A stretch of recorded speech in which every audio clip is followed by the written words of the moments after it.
नमस्कार मेरे दोस्तों, क्रिएटिव मैथमेटिक्स इस हमारे यूट्यूब चैनल में फिर से एक बार आप सभी का हार्दिक स्वागत है।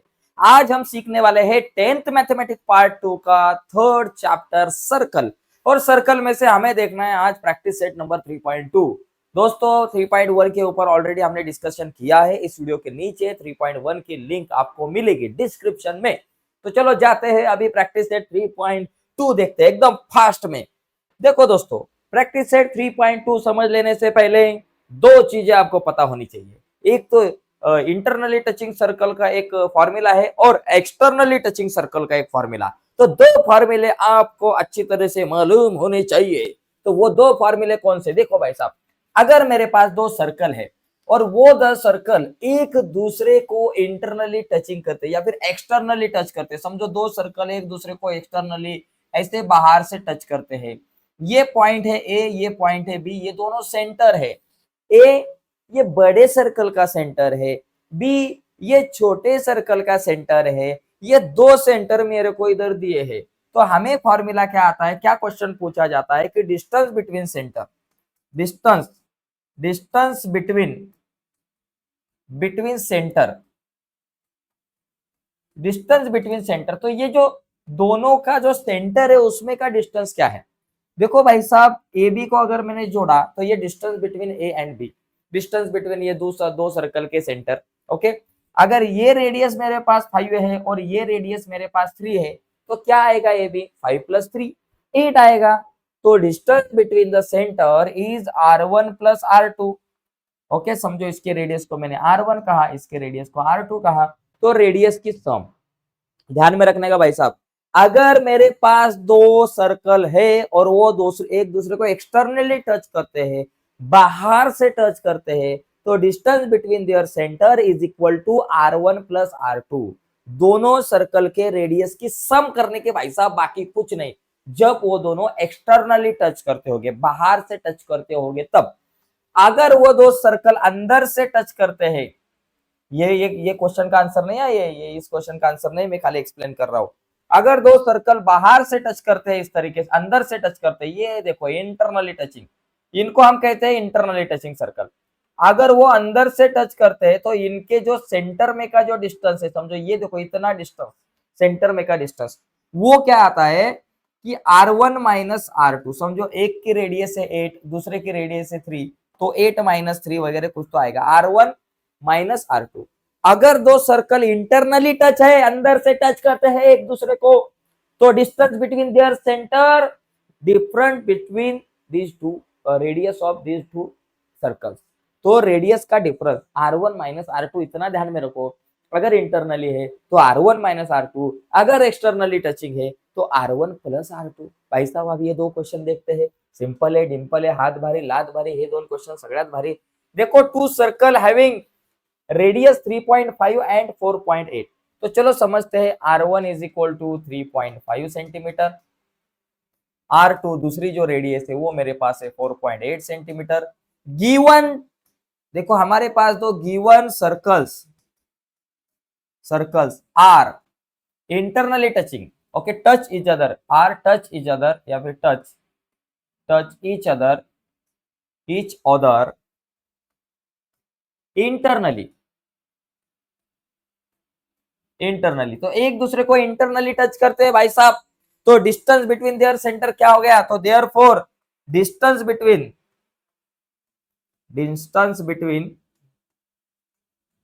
देयर, तो डिस्टेंस बिटवीन देयर सेंटर्स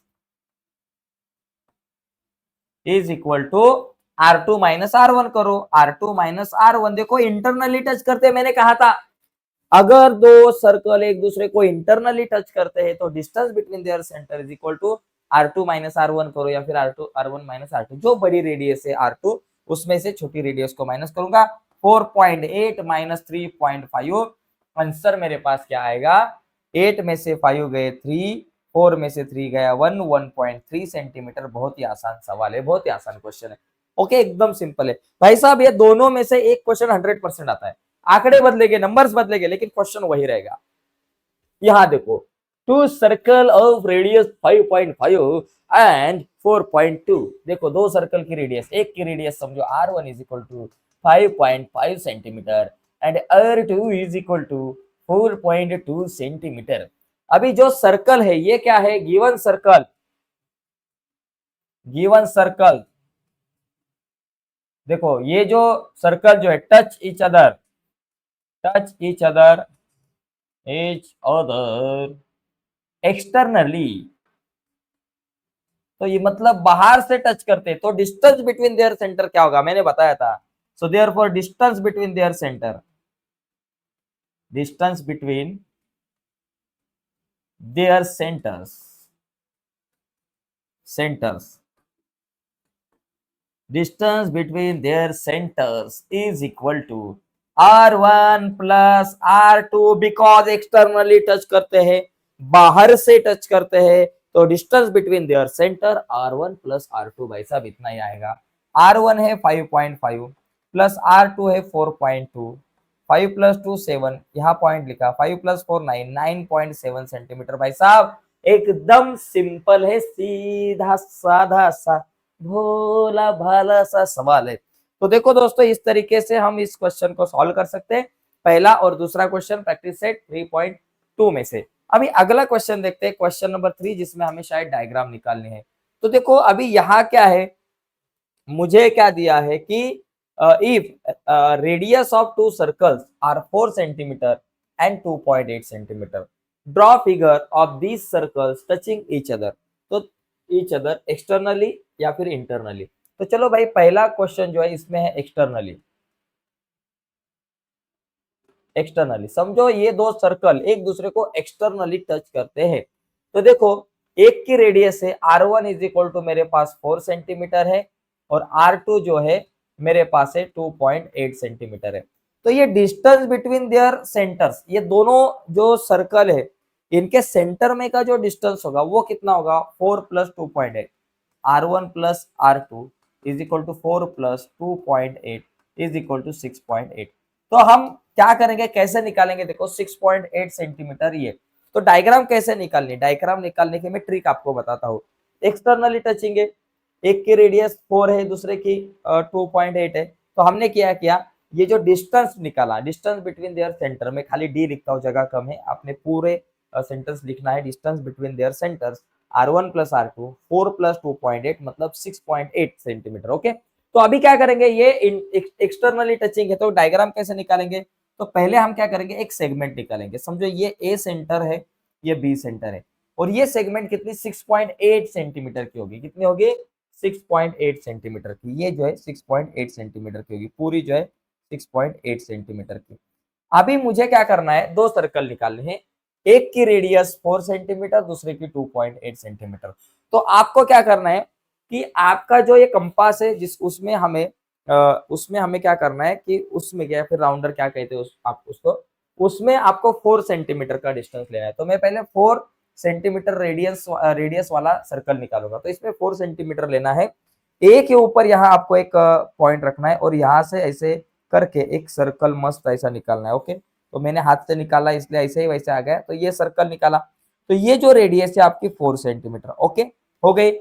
तो अभी दूसरी रेडियस है 2.8 सेंटीमीटर वाला, सेंटीमीटर की, तो अभी बी के ऊपर यहाँ पॉइंट रखना, और ये देखो यहाँ से यहाँ तक का ये जो डिस्टेंस है ना, ऑटोमेटिकली 2.8 ही बचेगा, बिकॉज टोटल 6.8 है। तो बी से लेकर इसको टच करके एक ऐसा सर्कल निकालेंगे, बी के ऊपर आपको एक कंपास रखना है और यहाँ से ऐसे एक सर्कल निकालना है, हो गया। तो ये हो गए एक्सटर्नली टचिंग सर्कल। अगर समझ में नहीं आया तो फिर से एक बार वीडियो को रिवाइज करो, आराम से आपको समझ में आएगा। अभी इंटरनली टचिंग सर्कल देखो, अभी दूसरा जो पार्ट है इंटरनली टचिंग सर्कल। ओके,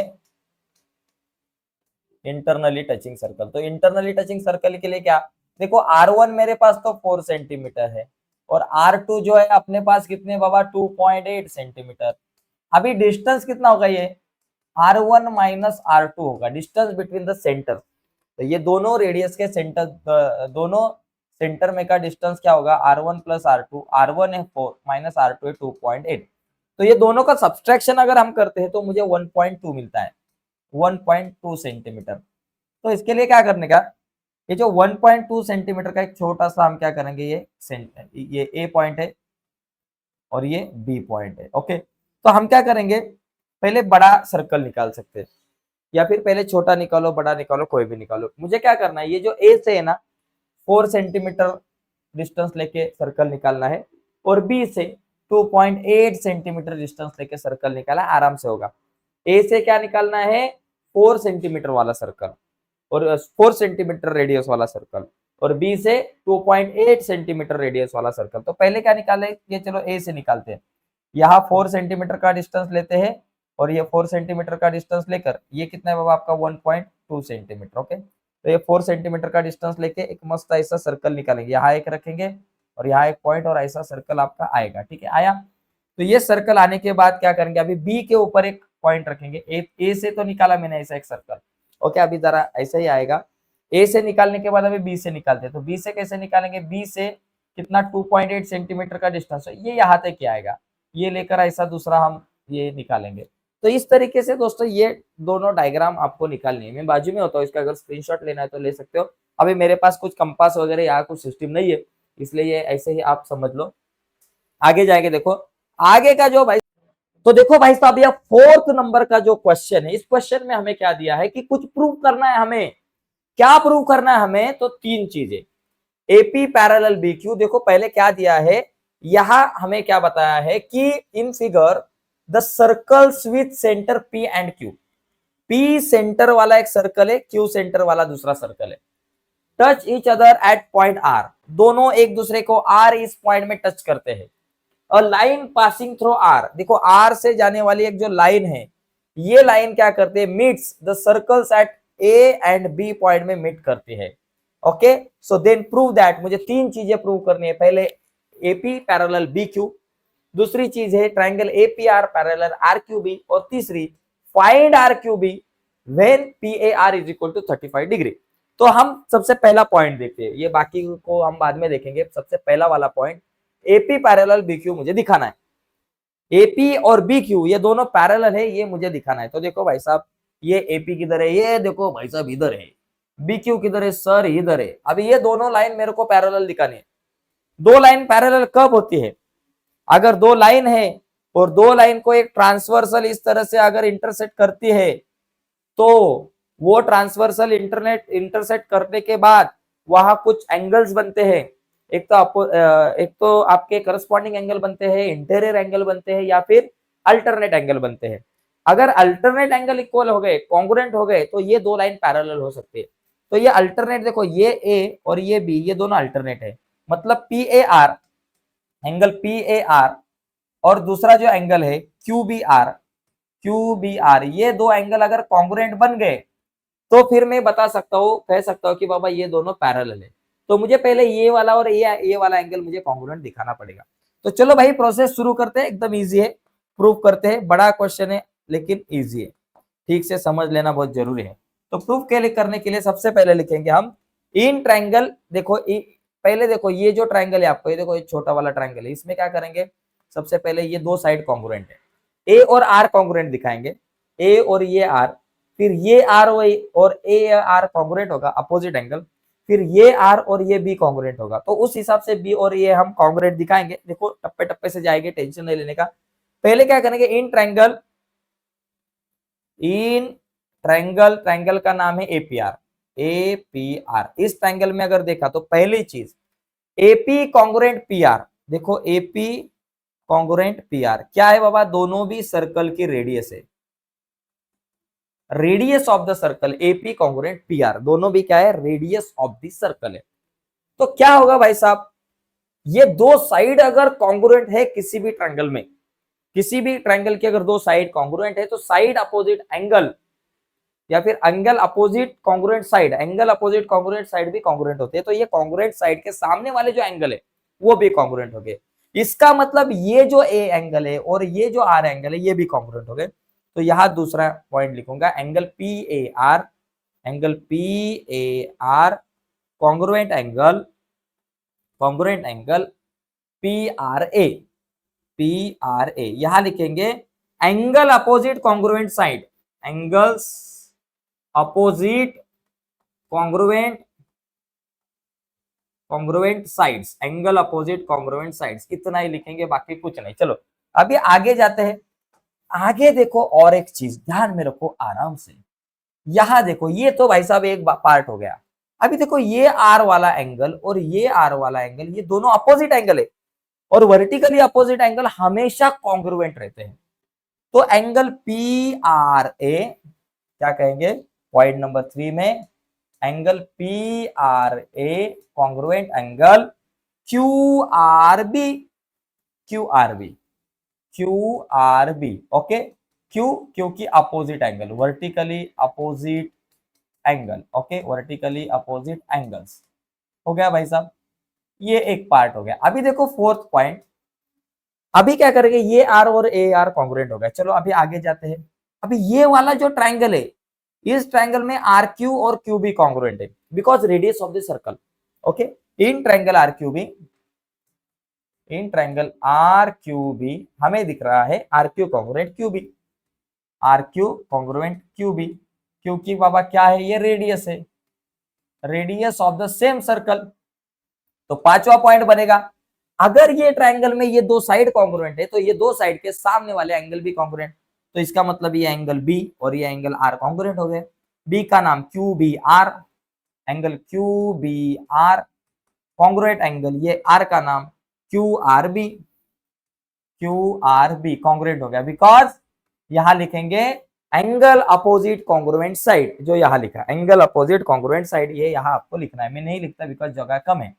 अभी क्या होगा देखो, 6 नंबर का पॉइंट लिखने से पहले एक चीज ध्यान में रखो, अगर आपने ठीक से ऑब्जर्वेशन किया तो आपके ध्यान में देखो ये पी आर ए इधर है, एंगल पी आर ए, और ये देखो Q R B, Q R B, ये दोनों कॉन्ग्रुएंट है। पी आर ए और Q R B, P R A Q R B, P R A Q R B, ये दोनों कॉन्ग्रुएंट है भाई साहब। ये जो ग्रीन में दिख रहे हैं ना, ये दोनों भी कॉन्ग्रुएंट है, यहां दिख रहा है आपको, ये दोनों कॉन्ग्रुएंट है। अगर ये ग्रीन वाले दोनों कॉन्ग्रुएंट है तो इसके सामने वाला ये जो एंगल है, ये और ये एंगल, ये दोनों भी कॉन्ग्रुएंट हो गए। ये दो अगर कॉन्ग्रुएंट है राइट हैंड साइड वाले, तो ये दोनों भी कॉन्ग्रुएंट हो गए। ओके, बिकॉज फ्रॉम लिखेंगे 5 3 एंड 2। ओके, तो यहां लिखेंगे angle P A R, P A R congruent angle P A R, और ये Q B R, Q B R, ये दोनों कॉन्ग्रुएंट हो गए। फ्रॉम फ्रॉम क्या बाबा, 2 है, 3 है एंड 5 है, 2 3 5, फ्रॉम 2 3 एंड 5 हो गया। अभी देखो 7 नंबर का पॉइंट, देखो कौन से एंगल कॉन्ग्रुएंट हो गए, P A R, P A are इसका नाम पी ए बी भी लिख सकते हैं, एंगल पी ए बी भी लिख सकते हैं और कॉन्ग्रुएंट। क्यू बी आर इसका नाम क्यू बी ए भी लिख सकते हैं, एंगल क्यू बी ए ऐसे भी हम लिख सकते हैं। तो अभी देखो ये वाला एंगल, ये वाला एंगल कॉन्ग्रुएंट हो गए, तो ये एंगल कॉन्ग्रुएंट हो गए, बट ये दोनों तो अल्टरनेट एंगल है, और अल्टरनेट एंगल अगर कॉन्ग्रुएंट है भाई साहब, तो ये दो साइड, ये दो सेगमेंट, ये दो साइड कॉन्ग्रुएंट हो गए, लाइन कॉन्ग्रुएंट हो गए, सॉरी पैरेलल हो गए एक दूसरे को। तो इसलिए 8 नंबर का पॉइंट हम लिख सकते हैं कि AP parallel QB, AP parallel QB, ये क्यों हो गया, बिकॉज अल्टरनेट एंगल थ्योरम लिखो, alternate net angle theorem, alternate angle theorem. Okay, तो एक तो पार्ट हो गया। अभी दूसरा पार्ट देखेंगे, ये एक पार्ट बाबा खत्म हो गया। अभी दूसरा पार्ट क्या मुझे करना है, दूसरा पार्ट देखो मुझे क्या करना है, दो ट्रायंगल सिमिलर बन दिखाने हैं, पी ए आर, देखो ए पी आर है ये वाला ट्रायंगल जो हमें दिख रहा है व्हाइट वाला ट्रायंगल, और दूसरा जो ट्रायंगल है आर क्यूबी, आर क्यूबी मतलब ये वाला ट्रायंगल जो ग्रीन का दिख रहा है, ये दोनों मुझे सिमिलर दिखाने हैं। तो दोनों ट्रायंगल को अगर सिमिलर दिखाना है तो हमें टेस्ट का यूज करना है, तो जो कुछ टेस्ट है सिमिलरिटी के उनका यूज, और ज्यादा से ज्यादा एंगल एंगल टेस्ट का हम यूज करते हैं। तो देखते हैं यहाँ एंगल एंगल टेस्ट बनती है क्या। तो देखो भाई साहब, सबसे पहली चीज, ये वाला एंगल आर और ये वाला एंगल आर, ये दोनों अपोजिट एंगल है वर्टिकली, तो अपोजिट एंगल तो ये तो कॉन्ग्रुएंट हो गए। और दूसरी चीज, ये देखो ये वाला एंगल ए और ये वाला एंगल बी, ये भी हमने क्या दिखाया था, कॉन्ग्रुएंट दिखाया था। ये देखो यहाँ Q B R and R Q B, देखो क्या Q B sorry P A R 6 number के पॉइंट में P A R and Q B R, ये दोनों भी कॉन्ग्रुएंट हमने दिखाए थे। फ्रॉम 6 से आप लिख सकते हो, तो दो पेयर तो हो गए कॉन्ग्रुएंट, ये और ये, तो दो पेयर अगर कॉन्ग्रुएंट है तो दोनों ट्रायंगल हो गए सिमिलर। तो अभी लिखते हैं इन ट्रायंगल, कौन सा ट्रायंगल है, बाबा APR and RQB, APR and triangle RQB। चलो भाई साहब यहाँ 9 नंबर का पॉइंट लिखते हैं, एंगल PRA कॉन्ग्रुएंट QRB, ये अपोजिट एंगल लिखते हैं, angle PRA congruent angle QRB, vertically opposite angle, vertically opposite angle, okay, vertically opposite angles हो गया। दूसरी चीज, दूसरा कौन सा, ये देखो PAR एंड QBR, ये दोनों एंगल कॉन्ग्रुएंट है, angle PAR congruent angle QBR, okay, PAR and QBR from 6 लिखो, फ्रॉम 6, ओके हो गया। अभी देखो 11 नंबर का पॉइंट, दो एंगल के पेयर अगर कॉन्ग्रुएंट है तो दो ट्रायंगल सिमिलर हो गए, देयरफॉर लिखेंगे triangle APR similar triangle RQB, कौन सा टेस्ट, AA टेस्ट, दो एंगल के पेयर्स कॉन्ग्रुएंट है तो AA टेस्ट हो गए, ठीक है। तो ये भी एक पार्ट हो गया मेरा क्लियर। ये देखो, अभी देखो, अभी मुझे क्या करना है, मुझे एक काम करना है, देखो ये PAR 35 डिग्री का है, ओके, तो ये QB, तो मुझे क्या करना है, PAR 35 डिग्री का है, तो मुझे क्या निकालना है, RQB, इस एंगल का मेजरमेंट निकालना है, ओके। अभी हमें एक चीज पता है, आपने अगर ठीक से देखा तो हमें एक चीज पता है यहाँ कि ये 35 है तो ये भी 35 होगा, बिकॉज ये कॉन्ग्रुएंट है, ये 35 तो ये भी 35 होगा, और ये 35 तो ये भी 35 होगा, मतलब अगर ठीक से देखा तो। चलो एक चीज ध्यान में रखो, पहले क्या करेंगे हम, ये देखो ये एंगल और ये एंगल, ये दोनों कॉन्ग्रुएंट है, ओके। हमें क्या दिया है, एंगल PAR 35 डिग्री, देखो angle PAR is equal to 35 degree, okay. Angle PAR congruent angle QBR is equal to, दोनों भी ये 35 डिग्री हो गए, ओके, दोनों भी 35, क्यों, देखो PAR एंड QBR कॉन्ग्रुएंट है, ये फ्रॉम 6, यहाँ आप लिख सकते हो फ्रॉम 6, ओके, फ्रॉम 6। और एक चीज है, ये जो आपका QBR मतलब देखो QBR जो हमारे पास है, हमको दिया है QBR किधर से आया, QBR और QRB, ये दोनों भी कॉन्ग्रुएंट है, कहां से बाबा, 5 से, angle QBR congruent angle QRB is equal to, ये दोनों भी 35 डिग्री हो गए, राइट ना। देखो QBR और QRB दोनों भी कॉन्ग्रुएंट है, ये कहां से था, QBR और QRB दोनों भी कॉन्ग्रुएंट है, ये 5 से था, यहां लिखेंगे फ्रॉम 5। तो यहाँ एक चीज ध्यान में रखो, मेरे पास अगर आपने ये ट्रायंगल में देखा RQB, इस ट्रायंगल में QRB 35 डिग्री है, ओके, तो ये 35 डिग्री का एंगल है आपके पास। QBR भी आपके पास 35 है, तो ये भी 35 है, तो हमें क्या करना है, RQB निकालना है, RQB, तो sum of all angle of triangle is 180 degree, right, आपको पता है। तो हम लिखेंगे angle in triangle QRB, in triangle RQB लिखो, QRB लिखो, कुछ भी लिखो, एंगल RQB जिसका मेजर मुझे निकालना है, plus angle QRB plus angle QBR is equal to 180 degree, ठीक है।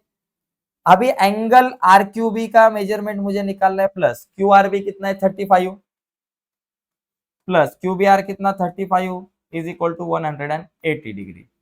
तो angle RQB plus 35 70 degree is equal to 180 degree. Angle RQB is equal to 180 अपने जगह पे, ये 70 प्लस है, राइट साइड में गए माइनस हो गए, -70 degree. Angle RQB is equal to 180 में से 70 गए 110 डिग्री, तो RQB का मेजरमेंट कितना हो गया, 110 डिग्री हो चुका है, ठीक है। तो इस तरीके से दोस्तों ये क्वेश्चन को हम सॉल्व कर सकते हैं, थोड़ा बड़ा था लेकिन बहुत इंपॉर्टेंट था, ठीक है। तो अभी देखते हैं अगला क्वेश्चन, 4 नंबर के बाद अगला 5 नंबर का क्वेश्चन आपके सामने आएगा। अभी देखो लास्ट क्वेश्चन ये हमारे सामने, देखो ऐसा है। इस क्वेश्चन में हमें क्या करना है, ये थोड़ा सा अलग टाइप का जरा क्वेश्चन है। देखो in figure the circle with centre A and B touch each other at point E. देखो दोनों भी सर्कल ई पॉइंट में एक दूसरे को टच करते हैं। ओके चलो ये दोनों को ज्वाइंट किया, ये डिस्टेंस बिटवीन दो सेंटर हो गया। एसी को ज्वाइंट किया, ये रेडियस है इस ट्रायंगल की, इस सर्कल की, और ये बीडी ये सर्कल की एक रेडियस है, ये भी एक रेडियस, ये भी एक रेडियस है। ठीक है, हमें क्या दिया है आगे कि line L is a common tangent. ये जो लाइन एल है ये कॉमन टेंजेंट है, और ये ए सेंटर वाले सर्कल को सी पॉइंट में टच करती है, बी सेंटर वाले सर्कल को डी पॉइंट में टच करती है। Find the length of CD. तो ये जो सीडी है ना, सीडी ये लेंथ मुझे निकालनी है, सीडी लेंथ निकालनी है। Okay if the radius of the circle are 4 centimetre. तो सर्कल की जो रेडियस है ये 4 सेंटीमीटर है। तो एक चीज को ध्यान में रखो, ये 4 सेंटीमीटर है तो ये भी 4 सेंटीमीटर है। ओके और दूसरी जो रेडियस है, जरा इसको मैं अगले अलग कलर में लिखता हूँ, ये अगर मेरे पास 4 सेंटीमीटर था, ये भी 4 सेंटीमीटर है। अभी ईबी ये जो दूसरा सर्कल है उसकी रेडियस समझो ये 6 सेंटीमीटर है, तो ये जो रेडियस है ना ये भी आपकी हो गई 6 सेंटीमीटर। ठीक है, तो अभी मुझे क्या करना है, मुझे सीडी निकालना है। तो सीडी निकालने के लिए हमें यहाँ एक कंस्ट्रक्शन आपको करना पड़ेगा। कंस्ट्रक्शन क्या करेंगे, ये यहाँ से ऐसे परपेंडिकुलर निकालेंगे, इसको हम टी नाम देंगे। Okay eighty perpendicular BT. Okay draw eighty perpendicular BT ऐसे लिखेंगे, ड्रॉ एटी परपेंडिकुलर बीडी का, बीडी कहो, चलो एटी परपेंडिकुलर बीडी। ओके ये परपेंडिकुलर मैंने निकाला। अभी मैं क्या कर सकता हूं, देखो एक चीज ध्यान में रखो, यहां अगर आपने ये पूरे डायग्राम में देखा तो ये सी ए सी जो है ना ये यहाँ परपेंडिकुलर होगा, ये सी 90 डिग्री का होगा, ये डी भी 90 डिग्री का होगा, बिकॉज टेंजेंट रेडियस थ्योरम आपको पता है। और ये एंगल भी 90 डिग्री का होगा बिकॉज ये कंस्ट्रक्शन ये परपेंडिकुलर है यहाँ। ठीक है, तो ये 90 है, ये 90, ये 90, तो ये quadrilateral A C D T ये जो है ये भी 90 डिग्री का हो गया इस क्वाड्रिलेटर में। तो ये जो क्वाड्रिलेटरल है ये आपका क्या हो गया, एक रेक्टेंगल हो गया, और रेक्टेंगल में अपोजिट साइड क्या रहते हैं, कॉन्ग्रुएंट रहते हैं। तो ये AC अगर 4 है तो DT भी कितनी हो गई, 4 हो गए। ओके DT भी 4 हो गए, AC और DT कॉन्ग्रुएंट है, दोनों भी 4 4 हो गए। और ये BT कितना हो गया, ये जो BT जो है आपका, ये BT ये जो इतना पार्ट, ये BT जो है ये ट्रायंगल में ATB इस राइट एंगल ट्रायंगल में BT कितना हो गया, ये BD 6 है, उसमें से ये DT 4 गया तो ये 2 सेंटीमीटर बच गया आपका। ठीक है दिख रहा होगा आपको, ये आपके पास BT 2 सेंटीमीटर। अभी देखो CD और AT ये दोनों कॉन्ग्रुएंट हो गए। मुझे अगर CD निकालना है तो मुझे CD से पहले AT निकालना पड़ेगा। AT निकाला तो उतना ही CD आएगा। देखो AT निकालने के लिए मैं क्या करूंगा, इन ट्रायंगल ATB ये राइट एंगल ट्रायंगल में AB मेरे पास 4 + 6 10 है और BT मेरे पास 2 है, तो पाइथागोरस का थ्योरम यूज करके मैं AT निकालूंगा। ठीक है, तो चलो अभी जाते हैं आगे आराम से। पहले देखो AC is equal to AE is equal to 4 centimetre, ये एक पार्ट दिया है। उसके बाद BE is equal to BD, BE is equal to BD is equal to 6 centimetre है। और AB कितना होगा, AB मेरे पास 4 + 6 10 सेंटीमीटर होगा, AB इज इक्वल टू मेरे पास 10 सेंटीमीटर होगा। तो जो जो वैल्यू मैं निकाल सकता हूँ वो मैंने सब लिख के डाली है। अभी ये परपेंडिकुलर निकालने के बाद देखो इन क्वाड्रिलेटरल ACDT, देखो इन क्वाड्रिलेटरल ACDT इस क्वाड्रिलेटरल में angle C congruent angle D is equal to 90 degree. Angle C और D ये क्वाड्रिलेटरल में ACDT, ओके इस क्वाड्रिलेटरल में अगर देखा तो एंगल C और D 90 डिग्री है। क्यों, टेंजेंट थ्योरम, यहां लिख सकते हैं टेंजेंट थ्योरम, यहां ब्रैकेट में लिखते हैं tangent theorem, tangent theorem. Okay tangent theorem के मुताबिक ये दोनों 90 डिग्री के हो गए। और उसके साथ angle ATD angle T also 90 degree हो गया, T भी 90 डिग्री बिकॉज कंस्ट्रक्शन, बिकॉज क्या यहां लिखेंगे कंस्ट्रक्शन, यहां लिखेंगे चलो कंस्ट्रक्शन, फ्रॉम कंस्ट्रक्शन, कंस्ट्रक्शन किया है इसलिए ये T 90 degree. Therefore angle CAT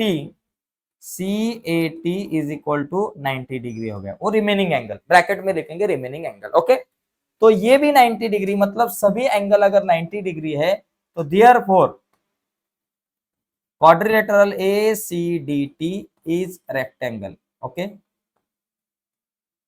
okay, rectangle, और रेक्टेंगल के अपोजिट साइड कॉन्ग्रुएंट रहते हैं, therefore AC is equal to DT, therefore AC is equal to DT is equal to 4 centimetre. AC और DT 4 centimetre, opposite sides of rectangle. Okay, opposite sides of rectangle AC और DT 4 centimetre के हो गए, ठीक है।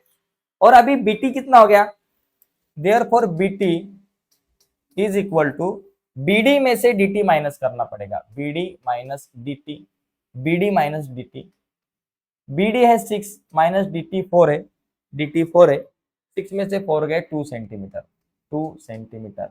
Okay, BT is equal to मेरे पास 2 centimetre आया। देखो ये जो BT की जो वैल्यू है वो हमारे पास आ गए 2 सेंटीमीटर, ठीक है। अभी हम क्या करेंगे, in right angle triangle ATB, ये राइट एंगल ट्रायंगल में, in right angle triangle ATB, in right angle triangle, right angle triangle ATB by Pythagoras theorem, by Pythagoras theorem. Okay, कौन से ट्रायंगल में, ATB, इसमें पाइथागोरस थ्योरम आप use करेंगे। देखो ये ATB, ये ट्रायंगल देखो, इसमें पाइथागोरस यूज करेंगे। ये जो एंगल T है ये 90 डिग्री का है, तो ये 90 डिग्री के सामने है AB, AB का square is equal to BT का स्क्वायर प्लस AT का square, AB square is equal to BT का स्क्वायर प्लस AT का स्क्वायर। ये फॉर्मूला यूज करेंगे, ध्यान में रखो। क्या बाबा, AB square is equal to AT square plus BT square, या फिर AB square is equal to BT square plus AT square. AB मेरे पास 4 प्लस 6 10 है, तो ये 10 का स्क्वायर। BT की वैल्यू मेरे पास 2 है, 2 का स्क्वायर प्लस AT का स्क्वायर, 10 का स्क्वायर हो गया 100, 2 का स्क्वायर 4 प्लस AT का स्क्वायर, ये 4 प्लस है, राइट साइड में आ गए minus, 100 minus 4 is equal to AT का square. So AT square is equal to 100 में से 4 गए, मेरे पास आ गए 96, 96 आ गए। सो AT इज इक्वल टू 96, मतलब रूट में 96। ओके, सो रूट 96 मतलब 6 6 जा 96। अभी ये 16 के बाहर, 16 6 जा 96, और 16 के बाहर कितने आते हैं, 4 root 6। AT is equal to 4 root 6 centimetre. देखो भाई साहब, 80 4 रूट 2 है, बट मुझे क्या निकालना है, मुझे निकालना है CD। अब ये CD और ये AT दोनों कॉन्ग्रुएंट है अपोजिट साइड ऑफ रेक्टेंगल, तो यहां लिखेंगे CD कॉन्ग्रुएंट AT, लिखेंगे opposite side of rectangle ACDT, ऐसे लिखेंगे। अभी जगह कम है इसलिए नहीं लिखता मैं, but AT is equal to 4 root 6, therefore CD is equal to 4 root 6 centimetre. तो देखो दोस्तों, इस तरीके से हम ये क्वेश्चन सॉल्व कर सकते हैं, और ये हमारा प्रैक्टिस सेट नंबर 3.2 हो चुका है। अगले वीडियो में हम प्रैक्टिस सेट 3.3 के ऊपर डिस्कस करेंगे, और अगली वीडियो आप तक पहुंचे ऐसा अगर आपको लगता होगा, और अब तक आपने हमारा यूट्यूब चैनल सब्सक्राइब नहीं किया होगा, तो प्लीज अभी के अभी चैनल सब्सक्राइब कीजिए, और उसके बाजू में एक बेल का बटन है उसे भी दबाइए, ताकि हमने अपलोड की हुई हर एक नई वीडियो की नोटिफिकेशन सबसे पहले आप तक पहुंचे। बाय दोस्तों, धन्यवाद सभी को।